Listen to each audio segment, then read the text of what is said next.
যে বড় আশা করি মায়ের পূজা আরম্ভ করতে স্বামী তুমি আমায় ক্ষমা করো স্বামী। না না বন্ধ করো দেবী পূজা। স্বামী তোমাদের পায়ে ধরে স্বামী আমি পুজো করতে পারবো না। বললো না আমার পিতৃপূজন কখনো লিখতে পারিনি। কোন সাহসে একটি স্বাধীন বন্ধ করো দেবী পূজা। তুমি যদি ওই স্বাধীন পূজা আরম্ভ করেছো আমি রাত্রিকালে ওই ঘর ভেঙে দিলাম। অহংকারী ঘনবলী ছেড়ে তুমি যে আমার পুজো হলে রাখতে পারবি ওই ভাবির জন্য আমার বছর সারি বন্ধ করে দেবে এখন চলে ঢুকতে হবে।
বিদায় কেন বলছো স্বামী?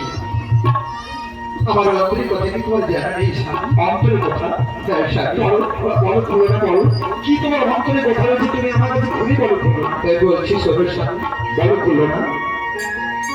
শোনো বলিও স্বামী বলি সিংহলে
কেমনে দেখাবো মুখ কোথা ফিরিয়া কেমনে দেখাবো মুখ কোথা ফিরিয়া